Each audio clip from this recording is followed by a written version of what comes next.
जय जगन्नाथ। आज गोटे गुरुत्वपूर्ण विषय उपरे मोर ये उपस्थापना। अनेक भाई भौणी जो माने मते विश्वास करती से माने निवेदन करिसेंती जे एई इश्यूटी को सठिक जगार सठिक समय उपस्थापन कले हुए तो नीति निर्धारक माने जो माने अछंती, जो माने राजनेता अछंती, जो माने ब्यूरोक्रेट अछंती, से माने बेल थाउ थाउ सजाग हेबे और समस्यार समाधान करिवे। जदिओ एई इश्यूटी को मु आगरु अनेक समय उपस्थापन करिछि, किंतु मु भाबिली जे सेमानकर जो आस्था रहिछि जे निश्चित भावरे मोर एई प्रयासटी सफल हबो, सेति पई मु जदिओ तांको पाखरे कृतज्ञ, किंतु मोर एई विश्वास और आस्था महाप्रभु जगन्नाथଙ୍କ पाखरे रहिछि जे से यदि कृपा करिवे निश्चित भावरे मो एई कथाटी सठिक भावरे सकारात्मक भावरे ठीक जगार पहुंचीबो। आ जो माने प्रकृत रे एहाकू नेई किछि करिवार सामर्थ्य रखिचंती निश्चित भावरे एहा उपरे सठिक पदक्षेप नेबे। राजनेता माने जदिओ राजनैतिक उद्देश्य रे निर्वाचन इस्ताहार रे एहाकू अनेक समय व्यवहार करंती, किंतु क्रियान्वयन समय रे से माने सठिक भावरे एहाकू कार्यान्वयन करूनाहंती, जार फलस्वरूप आम ओडिशार युवक युवती माने अनेक समय प्रभावित होउछंती। से इश्यूटी होची अनएम्प्लॉयमेंट हार जेतेबेले बहुत उच्च रे रहिछि, सेतेबेले जेतेबेले आमर राज्यर सरकारी चाकरी रो जो बयस सीमा रहिछि, सर्वोच्च बयस सीमा, ताकू जो कोहल करा जाइथिला पूर्व सरकार करिथिले सेटाकू पुणी पुनश्च जेतेबेले 32 वर्ष को साधारण वर्ग पई खसै दिया जाउछि, सेटा निश्चित भावरे दुर्भाग्यजनक। मु एथिपई कहबी दुर्भाग्यजनक। आपनको मु सबले तथ्य भित्तिक कथा कहे बा जे कोनोसी भी एनालिसिस करे सेटा मोर जुक्ति सम्मत थाए।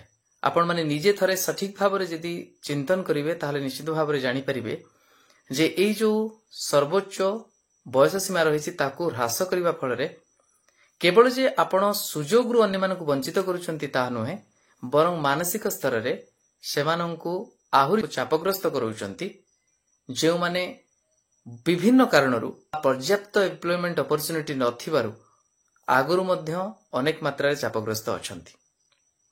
प्रथम कथा मु एपे कहिबाकू चाहे, जो भारतीय जनता पार्टी वर्तमान सरकार रे अछंती तांकर तुंग नेतृवृंद विशेष करी ओडिशा भारतीय जनता पार्टी रो मुख्य जे कि आम अंचल रो पूर्वतन विधायक पूर्वतन मंत्री मनमोहन सामल सार को मु अनुरोध करी जे वर्तमान एटा गोटे बहुत बड़ समस्या।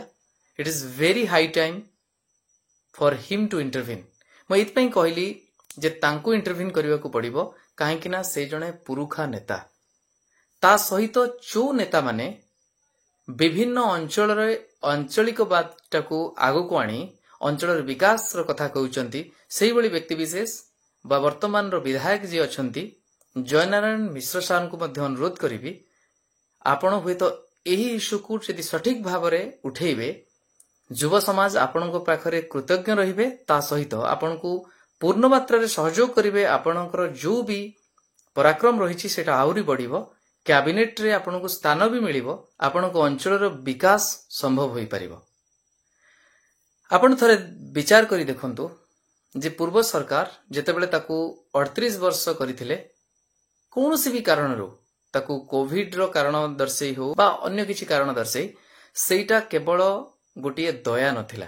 आम राज्यर पड़ोसी राज्य देखंतु बा जो विकसित राज्य माने रहिले आम देशर प्राय सबु राज्य रे, प्रायत सबु बड़ बड़ राज्य रे ए सर्वोच्च चाकरी बयस सीमा 40, 42, 44, 45 एमती करा जाइछि। जदि से माने विकसित सेठी एम्प्लॉयमेंट अपॉर्चुनिटी रहिछि, इकोनॉमिक प्रोस्पेक्ट यदि देखिबा से निश्चित भावरे आमठो उन्नत अछंती, तेणु एम्प्लॉयमेंट अपॉर्चुनिटी से जगार मध्य अधिक अछि। सेटा थाई मध्य सरकारी चाकरी रे सर्वोच्च बयस सीमा वृद्धि करिवार निश्चित भावरे तांको पाखरे कोनोसी कारण थिबो, सेति पई से माने बढ़ाइछंती। ताकू देखि जदि आमे न सिखिबा अंध भावरे पुराना जिनसरे बा पुराना जहाँ भी प्रथा रही ताकू आमे आगु को नबा, निश्चित भावरे युव समाज रो आक्रोश रो शिकार हेबा। मु कहू नाही जे ଚାକିରିର ସର୍ବୋଚ୍ଚ ବୟସ ସୀମା ବୃଦ୍ଧି କରିଦେଲେ ଜଣକୁ ଚାକିରି ମିଳିଯିବ। ନିଶ୍ଚିତ ଭାବରେ ସୁଯୋଗ ସୃଷ୍ଟି ହେବ। ସୁଯୋଗ ସୃଷ୍ଟି ହେଲେ ମାନସିକ ଚାପ ତାଙ୍କ ମନରେ ହ୍ରାସ ହେବ। ତା ସହିତ ସେମାନେ ଏକ ପ୍ରଚେଷ୍ଟା କରିପାରିବେ। ଆଉ ମୁଁ ଆଗରୁ ଯେମିତି କହିଥିଲି ଯେ ବୟସ ସୀମା ବୃଦ୍ଧି କରିଦେଲେ ଯେ ସେମାନଙ୍କର ଏମ୍ପ୍ଲୟେବିଲିଟି ବଢିଯିବ ବା ସେମାନେ ସଫଳ ହେବାର ହାର ବଢିଯିବ ସେଇଟା ନୁହେଁ।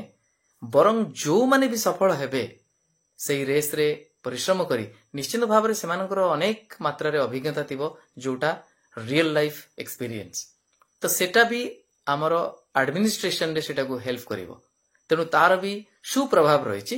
ଆଉ ଅନେକ ସମୟରେ ଆପଣ ଦେଖିଛନ୍ତି ୟଙ୍ଗ ଡାଇନାମିକ ଯୋଉମାନେ ବି ଅଛନ୍ତି ୟୁଥ, ସେମାନେ ତ ନିଶ୍ଚିତ ଭାବରେ ଏମାନଙ୍କଠୁ ଆଗରେ ରହିବେ ହିଁ ରହିବେ। ତେଣୁ ସେମାନଙ୍କର ମାନେ ଯୋଉ ପ୍ରୋସ୍ପେକ୍ଟ ରହିଛି ତା ଉପରେ ବେଶୀ ନକାରାତ୍ମକ ପ୍ରଭାବ ପଡିବ ନାହିଁ। ଆଉ ଗୋଟିଏ କାରଣରୁ ମୁଁ ଯୁକ୍ତି କରିବି ଯେ ନିଶ୍ଚିତ ଭାବରେ ଏ ସର୍ବୋଚ୍ଚ ବୟସ ସୀମା ବୃଦ୍ଧି କରିବାର କାରଣ ରହିଛି। ସେ କାରଣ ଗୁଡିକ ମଧ୍ୟରୁ ଆପଣମାନେ ଯଦି ଦେଖିବେ, ପ୍ରଥମ ହେଲା କରପ୍ସନ ଇନ୍ ରିକ୍ରୁଟମେଣ୍ଟ ପ୍ରୋସେସ। ମୁଁ ନିଜେ ଶିକାର ହେଇଛି। ଯୋଉଠି କରପ୍ସନ ରହିଛି ସେଥିରେ ସୁଯୋଗରୁ ଅନେକ ପିଲା ବଞ୍ଚିତ ହେଉଛନ୍ତି। ତେଣୁ ସେ ସୁଯୋଗ ନଷ୍ଟର କାରଣ ଯିଏ ହେଇଛନ୍ତି, ତେଣୁ ସୁଯୋଗ ଅଧିକା ଦେବାର ଆବଶ୍ୟକତା ସେଥିପାଇଁ ରହିଛି। ଠିକ ସେଇଭଳି ଆଉ ଗୋଟିଏ କାରଣ ହେଲା ଇନଏଫିସିଏନ୍ସି ଇନ୍ ରିକ୍ରୁଟମେଣ୍ଟ ପ୍ରୋସେସ। ଯେଉଁଥିପାଇଁ ଇନଏଫିସିଏନ୍ସି କାରଣରୁ ଅନେକ ରିକ୍ରୁଟମେଣ୍ଟ ପ୍ରୋସେସ ବାଧାପ୍ରାପ୍ତ ହୋଇ କୋର୍ଟ କଚେରୀରେ ମାମଲା ପଡି ରହୁଛି। ରିକ୍ରୁଟମେଣ୍ଟ ପ୍ରୋସେସ ଡିଲେ ହେଉଛି। ଯୋଉମାନେ ସେଥିପାଇଁ ଦାୟୀ ସେମାନଙ୍କର କୌଣସି କ୍ଷତି ହେଉନାହିଁ। ୟା ତ ସେମାନଙ୍କର ଟେନ୍ୟୁର ସରିଯାଉଛି, ନଚେତ୍ ସେମାନଙ୍କର ଟ୍ରାନ୍ସଫର ହେଇଯାଉଛି। କିନ୍ତୁ କ୍ଷତିଗ୍ରସ୍ତ ହେଉଛନ୍ତି, ଭୋଗୁଛନ୍ତି କେବଳ ଯୁବ ସମାଜ। ତାଙ୍କର ବହୁମୂଲ୍ୟ ସମୟ ସେଥିରେ ନଷ୍ଟ ହେଇଯାଉଛି, ଏଜ୍ ସରିଯାଉଛି।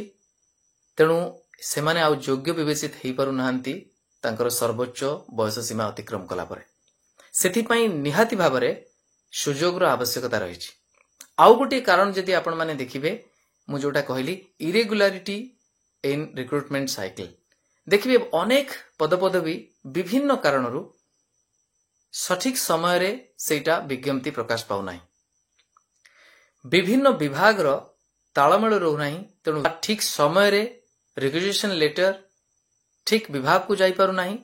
ତେଣୁ ଏହି ଯୋଉ ବିଜ୍ଞପ୍ତି ପ୍ରକାଶ ପାଇବାରେ ବିଳମ୍ବ ହେଉଛି, ସେଥିପାଇଁ ମଧ୍ୟ ଅନେକ ସମୟରେ ଅନେକ ବ୍ୟକ୍ତିବିଶେଷଙ୍କର ବହୁମୂଲ୍ୟ ସମୟ ଯୋଉ ଥାଏ, ସେ ସମୟ ଚାଲିଗଲା ପରେ ସେମାନେ ଆଉ ଯୋଗ୍ୟତା ପରିସର ଭିତରେ ଆସୁନାହାନ୍ତି। ସେଥିରେ କ୍ଷତିଗ୍ରସ୍ତ ହେବା ବ୍ୟକ୍ତିବିଶେଷଙ୍କ ମଧ୍ୟରେ ରହୁଛନ୍ତି ଯୋଉମାନେ ଆଶାୟୀ ଅଛନ୍ତି ପୁଲିସ ଡିପାର୍ଟମେଣ୍ଟରେ ବା ସେଇ ଡିପାର୍ଟମେଣ୍ଟରେ ଯୋଉଠି ସର୍ବୋଚ୍ଚ ବୟସ ସୀମା ଆହୁରି କମ୍ ରହିଛି। ତେଣୁ ସେ ସବୁ ବୟସ ସୀମାକୁ ବୃଦ୍ଧି କରିବାର ଆବଶ୍ୟକତା ମଧ୍ୟ ରହିଛି, କାରଣ ଇରେଗୁଲାରିଟିଜ୍ ଇନ୍ ରିକ୍ରୁଟମେଣ୍ଟ ସାଇକେଲ। ଠିକ ସେଇଭଳି ଆଉ ଗୋଟିଏ କାରଣ ଯୋଉଟା କି ଆପଣ ସମସ୍ତେ ଜାଣିଛନ୍ତି, ଇନ୍ଆଡିକ୍ୱେଟ୍ ଏମ୍ପ୍ଲୟମେଣ୍ଟ ଅପରଚ୍ୟୁନିଟି। ଯୋଉଠି ଶିଳ୍ପର ବିକାଶ ହେଉନାହିଁ, ଆପଣ ଏବେ ବି ଦେଖନ୍ତୁ ଅନେକ ଜାଗାରେ ପ୍ରାଇଭେଟ ଏମ୍ପ୍ଲୟମେଣ୍ଟ ଅପରଚ୍ୟୁନିଟି ମଧ୍ୟ ନାହିଁ। ତେଣୁ ସେଠି ଯେତେବେଳେ ଇନ୍ଆଡିକ୍ୱେଟ୍ ପ୍ରାଇଭେଟ ଏମ୍ପ୍ଲୟମେଣ୍ଟ ଅପରଚ୍ୟୁନିଟି ରହିଛି, ସେ ସମୟରେ ଅନେକ ଯୁବକ ଯୁବତୀ ନିର୍ଭରଶୀଳ ରହିଛନ୍ତି ସରକାରୀ ଚାକିରିଟିଏ ବା ସରକାରୀ ପଦପଦବୀ ପାଇଁ। ଆଉ ତାର ଫଳସ୍ୱରୂପ ସେମାନେ ଆଶା କରି ରହିଥାନ୍ତି ଅନେକ ବର୍ଷ, ସେଥିପାଇଁ ସେମାନେ ଇନଭେଷ୍ଟ କରିଥାନ୍ତି ପ୍ରିପାରେସନରେ। କିନ୍ତୁ ଯଦି ସୁଯୋଗ ସୃଷ୍ଟି ହେବ ନାହିଁ, ଯଦି ଏମ୍ପ୍ଲୟମେଣ୍ଟ ଅପରଚ୍ୟୁନିଟି ଯୋଉ ଥିବ ସେଇଟା ଇନ୍ଆଡିକ୍ୱେଟ୍ ଥିବ, ତା ସହିତ ଚାକିରି ସର୍ବୋଚ୍ଚ ବୟସ ସୀମା ଯେତିକି ରହିଥିବ ସେଇଟା ଯଦିଓ ପର୍ଯ୍ୟାପ୍ତ ଆପଣଙ୍କୁ ଲାଗିଥାଇପାରେ, କିନ୍ତୁ ଏଇ ସବୁ କାରଣ ଯୋଉ କଥା କହିଲି, କରପ୍ସନ, ଇନଏଫିସିଏନ୍ସି, ଇରେଗୁଲାର ରିକ୍ରୁଟମେଣ୍ଟ ସାଇକେଲ, ତା ସହିତ ଇନ୍ଆଡିକ୍ୱେଟ୍ ଏମ୍ପ୍ଲୟମେଣ୍ଟ ଅପରଚ୍ୟୁନିଟି, ଏଇ ସବୁ କାରଣକୁ ଯଦି ଆମେ ଦେଖିବା ତାହେଲେ ନିଶ୍ଚିତ ଭାବରେ ସେଇଟା ପର୍ଯ୍ୟାପ୍ତ ନୁହେଁ। ତା ଛଡା ସବା ଶେଷରେ ମୁଁ କହିବାକୁ ଚାହେଁ ଯେ ଆପଣମାନେ ଯଦି କାହାକୁ ସୁଯୋଗ ଦଉଛନ୍ତି, ତା ମାନେ ନୁହେଁ ଯେ ସେ ଚାକିରି ପାଇଯାଉଛି। ସୁଯୋଗଟେ ଦଉଛନ୍ତି କଣ ପାଇଁ ନା ତାର ଦକ୍ଷତା, ତାଙ୍କର ଏମ୍ପ୍ଲୟେବିଲିଟି, ତାଙ୍କର କାପାବିଲିଟି, ସେଟାକୁ ସେମାନେ ପ୍ରମାଣ କରିବେ ବିଭିନ୍ନ ସ୍ତରରେ, ବିଭିନ୍ନ ପ୍ରକ୍ରିୟାରେ ଅଂଶଗ୍ରହଣ କରି ଆଉ ଯୋଗ୍ୟ ବିବେଚିତ ହୋଇ। ତେଣୁ ଏଇଟା କାହାକୁ ଫ୍ରିରେ କୌଣସି ଜିନିଷ ଆପଣ ଦେଉନାହାନ୍ତି, ବରଂ ସୁଯୋଗଟିଏ ଦଉଛନ୍ତି, ଯୋଉଥିପାଇଁ ଆପଣ ନିଶ୍ଚିତ ଭାବରେ ଆପଣଙ୍କର ଦାୟିତ୍ୱ ମଧ୍ୟ, କାହିଁକି ନା ଆପଣଙ୍କୁ ଭୋଟ ଦେଇ ସେମାନେ ଜୟଯୁକ୍ତ କରେଇଛନ୍ତି। ଯଦି ଆପଣ ଯୁବକମାନଙ୍କର ଯୁବତୀମାନଙ୍କର କଥାକୁ ଠିକ୍ ଭାବରେ ଗ୍ରହଣ କରିବେ ନାହିଁ, ତାଙ୍କ ସମସ୍ୟାକୁ ବୁଝିବେ ନାହିଁ, ଆଉ ବିନା କାରଣରେ ଆପଣ ସେ ସର୍ବୋଚ୍ଚ ବୟସ ସୀମାକୁ ହ୍ରାସ କରିଦେବେ ବା ପୁଣି ପୂର୍ବ ଇଏକୁ ଫେରାଇ ଆଣିବେ, ତାହେଲେ ନିଶ୍ଚିତ ଭାବରେ ଏହାର ପ୍ରଭାବ ମଧ୍ୟ ଆପଣଙ୍କର ରାଜନୈତିକ କ୍ୟାରିୟର ଉପରେ ପଡ଼ିବ। ଏଇଟା ମୁଁ ଜଣେ ଶୁଭଚିନ୍ତକ ହିସାବରେ ସରକାରୀ ଦଳର ଆଉ ଯୋଉ ଦଳ ବିପକ୍ଷରେ ରହିଛନ୍ତି ସେମାନଙ୍କର ଭବିଷ୍ୟତକୁ ନେଇ ମୁଁ କହୁଛି। କାରଣ ଆପଣମାନେ ଯଦି ଯୁବକମାନଙ୍କର ଏହି ସମସ୍ୟାରେ ଠିଆ ନ ହେବେ, ତାହେଲେ ଏହାର ପ୍ରଭାବ ଆପଣଙ୍କ ଉପରେ କିଭଳି ଭାବରେ ପଡ଼ିବ, ଆଗାମୀ ଦିନରେ ପଞ୍ଚାୟତ ନିର୍ବାଚନ ମଧ୍ୟ ଆସୁଛି, ସେଥିରେ ଆପଣ ଜାଣିପାରିବେ। ତେଣୁ ଏଇଟା ମୁଁ କାହାକୁ କୌଣସି ରୂପରେ ରାଜନୈତିକ ବୟାନବାଜି କରୁନାହିଁ, କିନ୍ତୁ ଏଇ କଥା କହୁଛି ଆପଣଙ୍କର ପ୍ରତିଟି ପଦକ୍ଷେପ ପଛରେ ଲଜିକ୍ ରହିବାର ଆବଶ୍ୟକତା ରହିଛି। କାରଣ ଆପଣଙ୍କୁ ହିଁ ଜବାବ ଦେବାକୁ ପଡ଼ିବ ପ୍ରତି ପଞ୍ଚାୟତରେ, ଯେତେବେଳେ ଆପଣ ବା ଆପଣଙ୍କର ଯେଉଁମାନେ ପ୍ରତିନିଧି ଅଛନ୍ତି ସେମାନେ ଯେତେବେଳେ ନିର୍ବାଚନ ପ୍ରଚାରରେ ଯିବେ, ସେତେବେଳେ କଡ଼ା ସମାଲୋଚନାର ଶିକାର ଆପଣଙ୍କୁ ହେବାକୁ ପଡ଼ିବ। ତେଣୁ ଯେଉଁମାନେ ବିଜେପିର ନେତୃବୃନ୍ଦ ଅଛନ୍ତି ବା ଯେଉଁମାନେ ବିପକ୍ଷର ନେତୃବୃନ୍ଦ ଅଛନ୍ତି, ସମସ୍ତଙ୍କୁ ମୁଁ କହିବାକୁ ଚାହେଁ, ଏଥିପାଇଁ ସର୍ବଦଳୀୟ ସମନ୍ୱୟ ରକ୍ଷା କରି ଓଡ଼ିଶାର ଯୁବଶକ୍ତିକୁ ଆହୁରି ଆଗକୁ ନେବା ପାଇଁ ଏଇଭଳି ଭାବରେ ଗୋଟିଏ ଯେଉଁ ସମସ୍ୟା ରହିଛି ତାକୁ ସଠିକ୍ ଭାବରେ ଠିକ୍ ସମୟରେ ସମାଧାନ କରିବା ପାଇଁ ସମସ୍ତେ ମିଳିତ ଭାବରେ ଉଦ୍ୟମ କରନ୍ତୁ। ମୋର ଏହି ପ୍ରୟାସ କେବଳ ଏଥିପାଇଁ ଯେ ଆପଣମାନେ କୌଣସି ବି ନିଷ୍ପତ୍ତି ଯଦି ନେଉଛନ୍ତି, ସେ ସର୍ବୋଚ୍ଚ ବୟସ ସୀମାକୁ ବୃଦ୍ଧି ପାଇଁ ହେଉ ବା ହ୍ରାସ, ସେଇଟା ଯୁକ୍ତିସମ୍ମତ ହେବାର ଅଛି। ମୁଁ ତ ଏହିସବୁ ଯୁକ୍ତି ରଖିଲି କ'ଣ ପାଇଁ ଆପଣ ଏହି ସର୍ବୋଚ୍ଚ ବୟସ ସୀମାକୁ ବୃଦ୍ଧି କରିବା ଆବଶ୍ୟକ।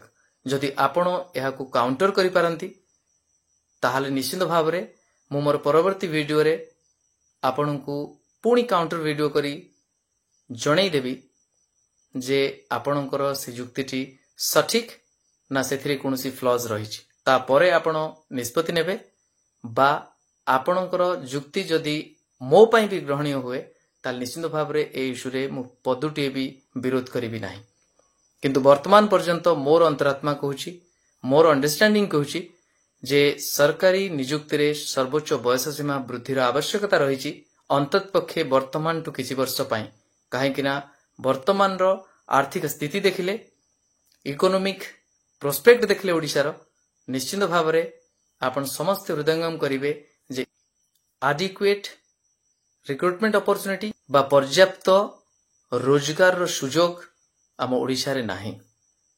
ତେଣୁ ବର୍ତ୍ତମାନ ମୁଁ ଆଶା କରିବି ଆଉ ଅନୁରୋଧ ମଧ୍ୟ କରିବି ମାନନୀୟ ମୁଖ୍ୟମନ୍ତ୍ରୀ ଆଉ ବର୍ତ୍ତମାନର ଯେଉଁମାନେ ଅଫିସର ଅଛନ୍ତି ସରକାରଙ୍କୁ, ଯେ ଏହା ଉପରେ ସମ୍ବେଦନଶୀଳ ହୋଇ ସଠିକ୍ ନିଷ୍ପତ୍ତି ନିଅନ୍ତୁ ଆଉ ଓଡ଼ିଆ ଯୁବକ ଯୁବତୀମାନଙ୍କ ମନରେ ଯେଉଁ ଚାପ ରହିଛି ସେ ଚାପକୁ କମେଇବାରେ ଆପଣ ଟିକେ ସହାୟ ହୁଅନ୍ତୁ।